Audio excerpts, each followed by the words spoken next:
അനുഗ്രഹിക്കപ്പെട്ട നല്ല സമയത്തിനായി ഞാൻ ദൈവത്തെ സ്തുതിക്കുന്നു, സ്തോത്രം ചെയ്യുന്നു.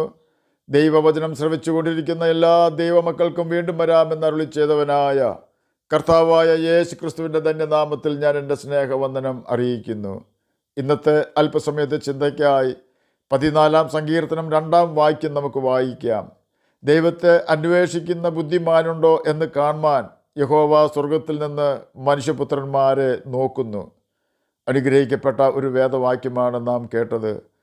വളരെ പ്രതീക്ഷയോടെയാണ് യഹോവ ആദാമിനെ ഏദൻ തോട്ടത്തിൽ ഉണ്ടാക്കിയത്.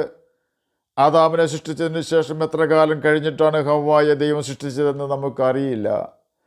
ആദാമിനു വേണ്ടി മനോഹരമായ ഏദൻ തോട്ടം ദൈവം ഉണ്ടാക്കി. ഭക്ഷണത്തിനായി ഫലവൃക്ഷങ്ങൾ ഉണ്ടാക്കി, മൃഗങ്ങളെയും പറവകളെയും മത്സ്യങ്ങളെയും ഉണ്ടാക്കി. എല്ലാ കാര്യത്തിലും ആദാമിന് സന്തോഷിക്കുവാൻ വകയുണ്ടായിരുന്നു. എല്ലാ ദിവസത്തിൻ്റെയും നല്ല പ്രഭാതത്തിൽ ദൈവം ആദാമിനെ കാണുവാൻ വരുമായിരുന്നു. ദൈവം തോട്ടത്തിൽ വരുന്ന സമയം ദൈവത്തെ എതിരേൽക്കുവാൻ ആദാമും ഹവ്വായും ഒന്നിച്ച് ചെല്ലുമായിരുന്നു.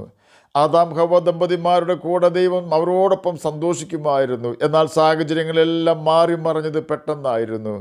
ഹവ്വ റൂട്ട് മാറി ഓടി ആദാമിനെയും തൻ്റെ വഴിയിൽ എത്തിച്ചു. തോട്ടത്തിൻ്റെ നടുവിൽ ദൈവം 2 ഫലവൃക്ഷം മുളപ്പിച്ചിരുന്നു. ജീവവൃക്ഷവും നന്മതിന്മകളെക്കുറിച്ച് അറിവ് തരുന്ന വൃക്ഷവുമായിരുന്നു അത്. തോട്ടത്തിലെ സകല വൃക്ഷഫലവും നിങ്ങൾക്ക് തിന്നാം, നന്മതിന്മകളെക്കുറിച്ച് അറിവ് തരുന്ന വൃക്ഷഫലം മാത്രം തിന്നരുതെന്ന് യഹോവ കൽപ്പിച്ചപ്പോൾ അതിനർത്ഥം ജീവവൃക്ഷഫലം അവർക്ക് തിന്നാം എന്നാണ്. ജീവവൃക്ഷഫലം അവർ തിന്നിരുന്നെങ്കിൽ നിശ്ചയമായും നന്മതിന്മകളെക്കുറിച്ച് അറിവ് തരുന്ന വൃക്ഷം കർത്താവ് നശിപ്പിച്ച് കളയുമായിരുന്നു എന്ന് ഞാൻ വിശ്വസിക്കുന്നു. ജീവവൃക്ഷഫലം തിന്നുവാൻ സർപ്പം ഹവ്വായെ ഓർമ്മിപ്പിച്ചില്ല. എന്നാൽ സർപ്പം ഹവ്വായെ ഉപായത്താൽ ചതിച്ച് ദൈവകൽപ്പന ലംഘിക്കുവാൻ വശീകരിച്ചു. അതിന് പ്രകാരം ഹവ്വായും ആദാമും നന്മതിന്മകളെക്കുറിച്ച് അറിവ് തരുന്ന വൃക്ഷഫലം തിന്നു. ഉടനെ അവർ ഇരുവരുടെയും കണ്ണ് തുറന്നു. തങ്ങൾ നഗ്നരാണ് എന്ന് അവർ തിരിച്ചറിഞ്ഞു.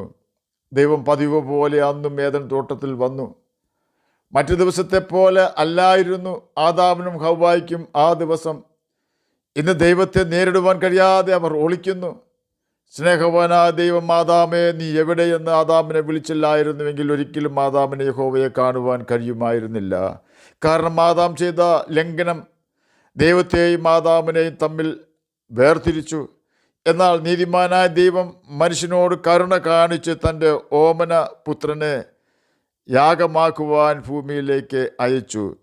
മനുഷ്യവർഗത്തിൻ്റെ പാപവും അതിൻ്റെ പരിണതഫലമായി ഉണ്ടായ ശാപവും യേശുവിൻ്റെ മേൽ ചുമത്തി. യേശു കാൽവരി ക്രൂശിൽ നമുക്ക് വേണ്ടി മഹാപാപപരിഹാരയാഗമായി തീർന്നുകൊണ്ട് തൻ്റെ രക്തം നമുക്ക് വേണ്ടി ചൊരിഞ്ഞു. യേശുവിൻ്റെ രക്തത്താൽ നമുക്ക് പാപമോചനം ലഭിച്ചു. യേശുവിൻ്റെ പരിശുദ്ധാത്മാവിനെ നമുക്ക് തന്നുകൊണ്ട് നമ്മെ ദൈവമക്കളാക്കി തീർത്തു. ഇനി നാം ചെയ്യേണ്ടത് ഒന്ന് മാത്രം, ദൈവമുഖം അന്വേഷിക്കുക എന്നത് മാത്രമാണത്. നമുക്കെങ്ങനെ ദൈവമുഖം അന്വേഷിക്കുവാൻ കഴിയും, അഥവാ ദൈവത്തെ അന്വേഷിക്കുവാൻ സാധിക്കും? ആമോസിൻ്റെ പുസ്തകം 5-ാം അധ്യായം 14-ാം വാക്യത്തിലും 2 ദിനവൃത്താന്ത പുസ്തകം 7-ാം അധ്യായം 14-ാം വാക്യത്തിലും അതിൻ്റെ മറുപടി കാണുവാൻ കഴിയും. നിങ്ങൾ ജീവിച്ചിരിക്കേണ്ടതിന് തിന്മയല്ല നന്മ തന്നെ അന്വേഷിപ്പിൻ. അപ്പോൾ നിങ്ങൾ പറയുന്നത് പോലെ സൈന്യങ്ങളുടെ ദൈവമായ യഹോവ നിങ്ങളോടുകൂടെ ഇരിക്കും. ആമോസിൻ്റെ പുസ്തകം 5-ാം അധ്യായം 14-ാം വാക്യമാണ് നാം ഇപ്പോൾ കേട്ടത്. എൻ്റെ നാമം വിളിക്കപ്പെട്ടിരിക്കുന്ന എൻ്റെ ജനം തങ്ങളെ തന്നെ താഴ്ത്തി പ്രാർത്ഥിച്ച് എൻ്റെ മുഖം അന്വേഷിച്ച് തങ്ങളുടെ ദുർമാർഗങ്ങളെ വിട്ടു തിരിയുമെങ്കിൽ ഞാൻ സ്വർഗത്തിൽ നിന്നും കേട്ട് അവരുടെ പാപം ക്ഷമിച്ച് അവരുടെ ദേശത്തിന് സൗഖ്യം വരുത്തി കൊടുക്കും. 2 ദിനവൃത്താന്ത പുസ്തകം 7-ാം അധ്യായം 14-ാം വാക്യമാണ് നാം കേട്ടത്. ആമോസിൻ്റെ പുസ്തകം 5-ാം അധ്യായം 14-ാം വാക്യത്തിൽ തിന്മ ചെയ്യാതെ നന്മ ചെയ്യണം എന്നും 2 ദിനവൃത്താന്ത പുസ്തകം 7-ാം അധ്യായം 14-ാം വാക്യത്തിൽ തന്നെത്താൻ താഴ്ത്തി ദുർമാർഗങ്ങൾ വിട്ടുതിരിഞ്ഞ് പ്രാർത്ഥിക്കണമെന്നും രേഖപ്പെടുത്തിയിരിക്കുന്നു. യേശു ക്രിസ്തുവിൻ്റെ രക്തം നമ്മുടെ പാപങ്ങൾക്ക് പരിഹാരമാണെന്ന് വിശ്വസിച്ച് നാം നമ്മുടെ പാപങ്ങൾ യേശുവിനോട് ഏറ്റുപറഞ്ഞ് ഉപേക്ഷിക്കുകയും യേശുവിന് നമ്മെ നിയന്ത്രിക്കുവാനും നമ്മെ കർത്തൃത്വം ചെയ്യുവാനും നാം അനുവദിക്കുകയും ചെയ്യുമെങ്കിൽ, അഥവാ യേശുവിൻ്റെ കൽപ്പനകൾ നാം അനുസരിച്ച് ജീവിക്കുമെങ്കിൽ നമുക്ക് ദൈവമുഖം കാണുവാൻ കഴിയും. എന്നാൽ മാത്രമേ ദൈവവഴിയിൽ നടക്കുവാനും ദൈവത്തെ സ്നേഹിച്ചുകൊണ്ട് ദൈവത്തെ പ്രസാദിപ്പിക്കുവാനും നമുക്ക് കഴിയുകയുള്ളൂ. ദൈവത്താൽ ഭോഷത്വമാക്കപ്പെട്ട ജ്ഞാനത്തിന് ദൈവത്തെ അന്വേഷിക്കുവാനോ പ്രസാദിപ്പിക്കുവാനോ ഉള്ള കഴിവില്ല. ലോകജ്ഞാനം ജഡത്തെ തൃപ്തിപ്പെടുത്തുന്നതിനുള്ള ശ്രമത്തിലാണ്. നാം നമ്മുടെ ജഡമോഹങ്ങളെ ദൈവാത്മശക്തിയാൽ കീഴടക്കിയാൽ മാത്രമേ ദൈവകൽപ്പനകൾ അനുസരിക്കുവാൻ നമുക്ക് സാധിക്കുകയുള്ളൂ. അതുകൊണ്ടാണ് യേശു പറഞ്ഞത്, നാം രക്ഷിക്കപ്പെടുവാൻ ദൈവത്തോടു കൂടെ ജീവിക്കേണ്ടത് അത്യാവശ്യമാണെന്ന്. എന്നെ പിരിഞ്ഞ് നിങ്ങൾക്കൊന്നും ചെയ്യുവാൻ കഴിയുകയില്ല. കൊമ്പുകൾക്ക് മുന്തിരിവള്ളിയിൽ വസിച്ചിട്ടല്ലാതെ ഫലം കായ്ക്കുവാൻ കഴിയാത്തതുപോലെ നിങ്ങൾക്ക് എന്നിൽ വസിക്കാതെ ഫലം കായ്ക്കുവാൻ കഴിയുകയില്ല. യോഹന്നാൻ എഴുതിയ സുവിശേഷം 15-ാം അധ്യായം 1 മുതൽ 17 വരെയുള്ള വാക്യങ്ങളിൽ ഇതിനെക്കുറിച്ച് സവിസ്തരം പ്രസ്താവിച്ചിരിക്കുന്നു. തിന്മ ചെയ്യാതെ നന്മ ചെയ്യുകയും ദുർമാർഗങ്ങൾ അഥവാ ദൈവം ഇഷ്ടപ്പെടാത്ത പ്രവൃത്തികൾ ഉപേക്ഷിച്ച് തന്നെത്താൻ താഴ്ത്തി പ്രാർത്ഥിക്കുകയും ചെയ്യുന്ന വ്യക്തികൾക്കുള്ള വാഗ്ദാനമാണ് കർത്താവ് അവരോടുകൂടെ വസിക്കും എന്നുള്ളത്.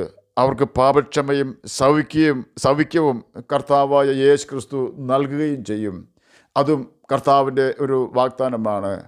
അവൻ്റെ വചനത്തെങ്കിൽ വിറയ്ക്കുന്നവനെ അവൻ കടാക്ഷിക്കും എന്ന് യെശയ്യാ പ്രവചനം 66-ാം അധ്യായം 2-ാം വാക്യത്തിൽ രേഖപ്പെടുത്തിയിരിക്കുന്നു. ആകയാൽ എന്നെ കേൾക്കുന്ന പ്രിയ ദൈവമകനെ, ദൈവമകളെ, നമുക്ക് പ്രാണൻ തന്ന ആകാശത്തിലെ പക്ഷികളെക്കാളും വനത്തിലെ മൃഗങ്ങളെക്കാളും നമ്മെ ജ്ഞാനികളാക്കി തീർത്ത നമ്മുടെ വീണ്ടെടുപ്പുകാരനെ സന്തോഷിപ്പിക്കുകയും അവൻ്റെ വചനം അനുസരിച്ചുകൊണ്ട് അവനെ സ്നേഹിക്കുകയും ചെയ്യാം. കാര്യങ്ങളെല്ലാം പിടിവിട്ടു പോകുന്ന കാലത്തിലാണ് നാം ജീവിക്കുന്നത്.